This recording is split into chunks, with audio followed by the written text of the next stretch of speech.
नमस्कार, आप देख रहे हैं खबर भारत की खास प्रस्तुति। मैं हूं आपके साथ क्रांति प्रिया। सहनशीलता की सीमा जहां खत्म हो जाती है वहां क्रांति का उदय होता है। मुझे वो धर्म पसंद है जो स्वतंत्रता, समानता और बंधुत्व सिखाता है। ये विचार हैं बाबा साहेब के। दलितों, पीड़ितों, वंचितों और शोषितों के कल्याण के लिए समर्पित डॉक्टर भीमराव अंबेडकर की आज जयंती है। हर साल 14 अप्रैल को डॉक्टर भीमराव अंबेडकर का जन्म दिवस मनाया जाता है। भारत के सबसे प्रमुख समाज सुधारकों में से एक अंबेडकर जी को बाबा साहेब भी कहा जाता है। 14 अप्रैल को भीमराव अंबेडकर की जयंती भारत में समानता दिवस और ज्ञान दिवस के रूप में मनाई जाती है। इस दिन को ब्रिटिश कोलंबिया, कनाडा में अंबेडकर समानता दिवस के रूप में भी मनाया जाता है।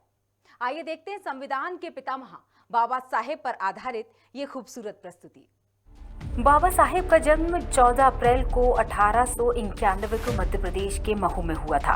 एक दलित परिवार में जन्मे अंबेडकर अपने समुदाय के शोषण और भेदभाव को देखते हुए बड़े हुए, जिससे उन्हें समानता के लिए आजीवन धर्म युद्ध शुरू करने के लिए प्रेरणा मिली। अंबेडकर के विचारों ने लाखों युवाओं को प्रेरित किया और उनके विचारों पर चलकर कई युवाओं की जिंदगी बदल गई। वे लोग इतिहास नहीं बना सकते जो इतिहास को भूल जाते हैं। बाबा साहेब की पहचान एक न्यायविद, अर्थशास्त्री, राजनीतिज्ञ और समाज सुधारक के रूप में रही है। वे संविधान निर्माता और आजाद भारत के पहले कानून मंत्री थे। देश के लिए किए गए उनके योगदान को देश कभी नहीं भुला सकता। भारत के सबसे प्रमुख समाज सुधारकों में से एक अंबेडकर को भारत की जाति व्यवस्था के द्वारा उत्पन्न असमानताओं के खिलाफ उनकी लड़ाई के लिए युगों तक याद किया जाता रहेगा। मैं एक समुदाय की प्रगति को उस डिग्री से मापता हूँ जो महिलाओं ने हासिल की है।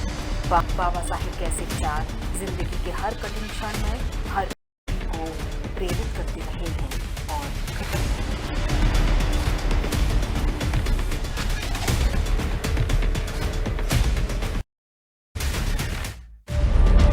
भारत के झंडे पर अशोक चक्र लगवाने वाले डॉक्टर बाबा साहेब भीमराव अंबेडकर ही थे। डॉक्टर भीमराव अंबेडकर लगभग 9 भाषाओं को जानते थे।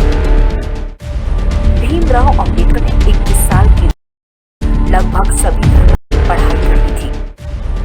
डॉक्टर भीमराव अंबेडकर ऐसे पहले इंसान थे जिन्होंने अर्थशास्त्र में पीएचडी विदेश जाकर। अंबेडकर के पास लगभग 32 डिग्रियां थी।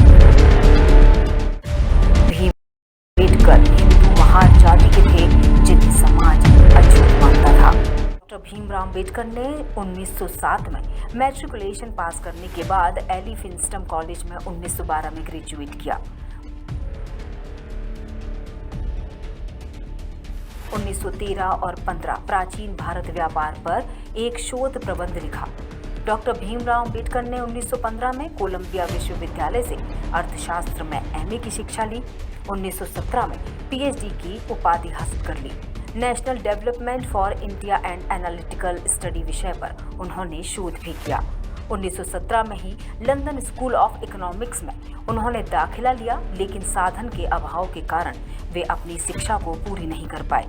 कुछ समय बाद लंदन जाकर लंदन स्कूल ऑफ इकोनॉमिक्स से अधूरी पढ़ाई को पूरा किया।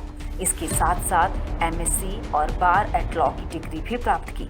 अपने युग के सबसे ज्यादा पढ़े लिखे राजनेता और विचारक थे।